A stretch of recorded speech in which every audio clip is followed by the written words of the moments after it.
Welcome to Telugu focus TV. నేను మీ శ్రీనివాస్ రెడ్డి.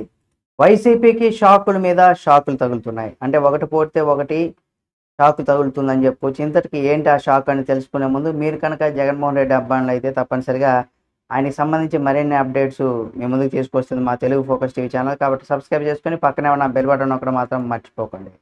వైసీపీకి మరో బిగ్ షాక్ తగిలింది. ఎందుకంటే ఆ పార్టీ కీలక నేత మాజీ డిప్యూటీ సీఎం అయినటువంటి ఆళ్ల నాని రాజీనామా చేసేసారు. అయితే గత కొన్ని రోజుల పాటు రాజకీయాలకు దూరంగా ఉండేందుకే ఈ నిర్ణయం తీసుకున్నట్టుగా కూడా ఆయన వెల్లడించారు. వైసీపీ సీనియర్ నేతగా వ్యవహరించిన ఆయన మంత్రిగా కూడా పనిచేశారు. అయితే అలాగే జిల్లా అధ్యక్షుడు పదవితో పాటుగా ఏలూరు నియోజకవర్గ ఇన్ఛార్జి పదవి సైతం ఆయన రాజీనామా చేస్తున్నట్టు ప్రకటించేశారు.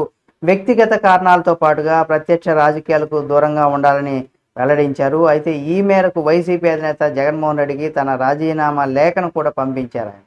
ఆళ్ల నాని 1994, 1999లో ఉమ్మడి ఆంధ్రప్రదేశ్లో ఏలూరు అసెంబ్లీ నుంచి కూడా పోటీ చేసి ఓడిపోయారు. ఆ తర్వాత 2004, 2009లో కాంగ్రెస్ ఎమ్మెల్యేగా గెలుపొందారు. ఇక 2013లో అయితే కాంగ్రెస్ పార్టీకి రాజీనామా చేసి వైసీపీలో చేరారు.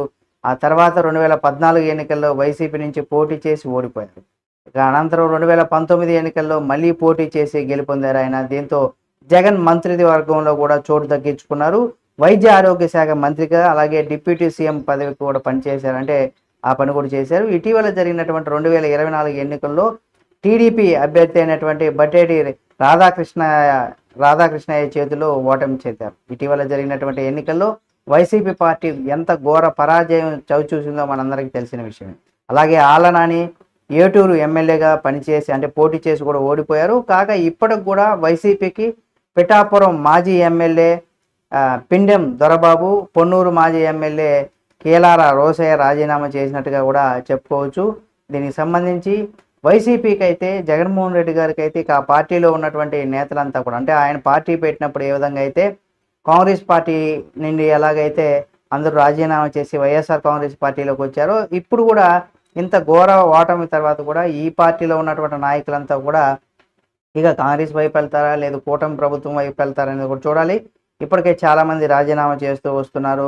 ఇక విశాఖలో కూడా మనం చూసినట్లయితే కార్పొరేటర్లు కూడా పార్టీ మారిన విషయం మనందరికీ తెలిసింది. ఈ వీడియో మీకు నచ్చితే లైక్ చేయండి. మరిన్ని ఏపీ రాజకీయాలతో పాటుగా తెలంగాణ రాజకీయాలను కూడా మీ ముందుకు తీసుకొస్తుంది మా ఛానల్. కాబట్టి సబ్స్క్రైబ్ చేసుకొని పక్కనే ఉన్నటువంటి బెల్ బటన్ ఒకటి మాత్రం మర్చిపోకండి.